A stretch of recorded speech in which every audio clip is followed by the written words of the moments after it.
ব্ৰিটিছৰ কৌশলত আৰু মহম্মদ আলী জিন্নাৰ তৎপৰতাত 1947ত ভাৰত পাকিস্তানৰ বিভাজন হ'ল স্বাধীনতাৰ লগে লগে। দুয়োখন দেশত সংঘৰ্ষ হ'ল, ৰক্তপাত হ'ল। পাকিস্তানত হিন্দুৰ ওপৰত আৰু ভাৰতবৰ্ষত মুছলমানৰ ওপৰত অকথ্য নিৰ্যাতন চলিল। হাজাৰ হাজাৰ লোক নিহত হ'ল। ভাৰতলৈ হিন্দু শৰণাৰ্থী আৰু পাকিস্তানলৈ মুছলিম শৰণাৰ্থীৰ হোমত বোলে। মহাত্মা গান্ধীয়ে ক'লে, মই পাকিস্তানত সংখ্যালঘু হিন্দুক আৰু ভাৰতত সংখ্যালঘু মুছলমানক সুৰক্ষা দিয়াটো বিচাৰোঁ, কাৰণ নিজৰ দেশৰ সংখ্যালঘুক সুৰক্ষা দিব নোৱাৰা কোনো দেশেই সুসভ্য হ'ব নোৱাৰে। 1947ৰ সংঘৰ্ষত নোৱাখালীৰ আক্ৰান্ত হিন্দুসকলৰ বাবে গান্ধীজীয়ে মৃত্যুৰ ভাবুকি নেওচি পদযাত্ৰা কৰিছিল।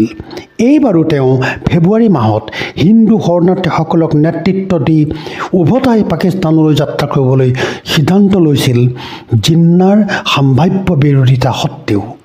কিন্তু জানুৱাৰীতে অন্য ঘটনা ঘটিল।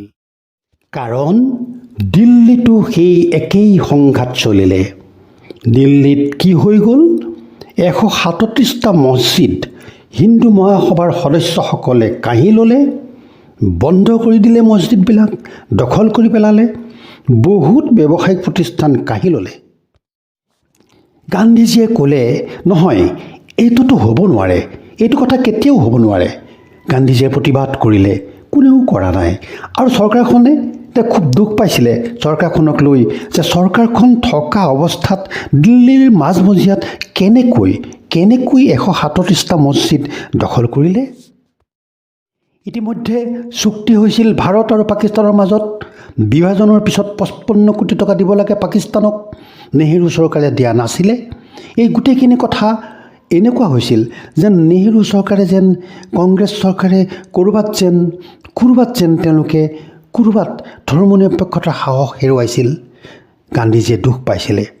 সেইকাৰণে গান্ধীজীয়ে ক'লে, মই আমৰণ অনশন কৰিম, এই 137টা মছজিদ ঘূৰাই দিব লাগিব, মই মৰি যাম, এইখন দেশ চাবলৈ মই আৰু জীয়াই নাথাকোঁ।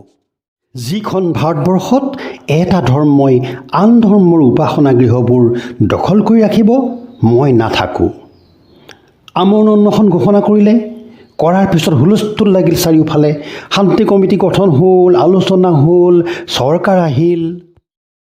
হিন্দু মহাসভা, RSS, গান্ধীৰ সংগীসকল সকলোবিলাক মিলি পেলাই এক চুক্তি কৰি পেলাই সেই 137টা মছজিদ ঘূৰাই দিলে। দিল্লীৰ পৰিস্থিতি শান্ত হৈ গ'ল। পৃথিৱীৰ দেশে দেশে বাতৰি কাকতত ওলাল যে এইজনৰ সমান শক্তিশালী মানুহ পৃথিৱীত নাই। এখন চৰকাৰে কৰিব নোৱাৰা কাম এজন মানুহে কৰিছিল। তেওঁৰ নৈতিক শক্তিৰ দ্বাৰা, একমাত্ৰ অহিংসাৰ দ্বাৰা, একমাত্ৰ সত্যৰ দ্বাৰা, একমাত্ৰ প্ৰেমৰ দ্বাৰা, একমাত্ৰ কৰোণাৰ দ্বাৰা, একমাত্ৰ সততাৰ দ্বাৰা। কিন্তু কি হ'ল? ইয়াৰ ফলত কি হ'ল? উগ্ৰ হিন্দুসকলে, বিশেষকৈ হিন্দু মহাসভাৰ সদস্যসকলে প্ৰচাৰ চলালে যে গান্ধীজী মুছলমানৰ প্ৰতি কোমল, হিন্দুৰ বিৰোধী। চাৰিওফালে হুলস্থুলৰ সৃষ্টি কৰিছিল তেওঁলোকে যে গান্ধীজীয়ে এইবিলাক কি ষ্টেণ্ড লৈছে, কেনেকুৱা স্থিতি লৈছে, হিন্দুৰ ক্ষতি কৰিছে। তেওঁলোক আছিল অহিংসাৰ বিৰোধী। তেওঁলোকে সিদ্ধান্ত ল'লে যে গান্ধীজীক তেওঁলোকে হত্যা কৰিব।